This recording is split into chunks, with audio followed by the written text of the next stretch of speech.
Hello, welcome back to the 68th multi-tool video on the HVAC budget channel. This will be the SOG Paratool, and this is a pretty exciting design, a unique tool from the past, made in 1992. SOG will be trying to do something very different so they don't get in trouble with Leatherman, that they won't copy their design. This will be made for 15 consecutive years. So the Paratool obviously is different in that it opens up like this. And then you have to have this tab to open it up, and then it sort of clicks into place. It doesn't really click, it just, if the screws are held tight enough, it sort of holds into place. One of the first negatives in this design is if these screws are worn, you've got this. Now obviously this isn't made anymore, so I had to pick one up used. This side feels really nice, but I already had to tighten this side, and it seems like it's already loose. And it just makes for a uncomfortable operation of this tool. All right, so in the individual features of this tool, it seems like most of the individual tools are fairly high quality. This will be made in the USA, or at least parts of it. And we find that it has no problem cutting wire. It has a pretty nice grip on the needle nose, seems to meet together really well. There's not going to be any crimper, but many multi-tools don't have a crimper, so that's not a huge negative. One of the things they'll do to lighten this up is make all these holes on the side, so it is going to feel like a pretty handy multi-tool, fairly light. All right, let's look at the tools on the sides. So on this side we'll find we have an awl. And this will have a little edge on it right here and then come to a pretty nice point. Then we find a small to medium straight edge screwdriver. We have a can opener as well. And then the last tool on this side will be a file with a medium and a coarse side. And then it's actually rounded at the tip.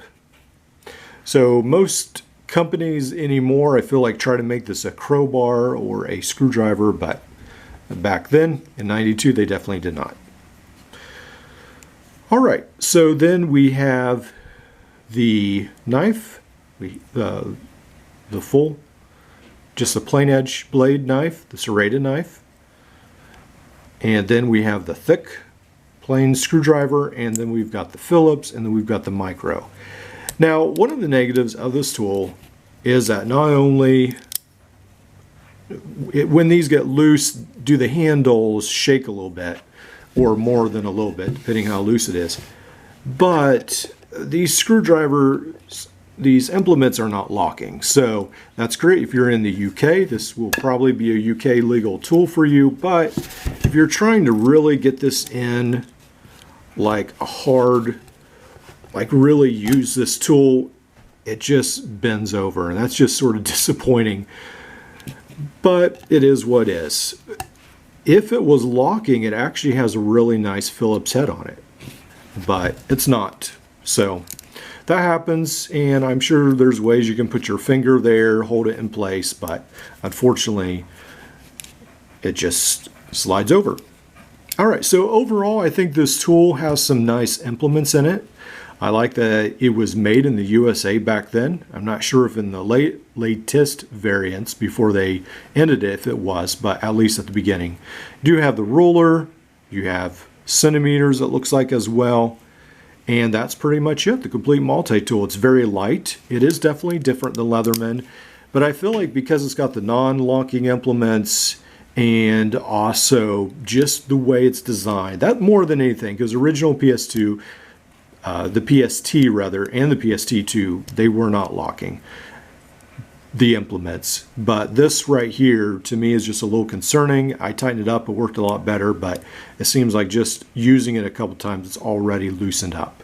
So I would not really recommend this for everyday carry, but for a walk down memory lane of multi-tool production, it's pretty neat just to see the different mechanics that were produced.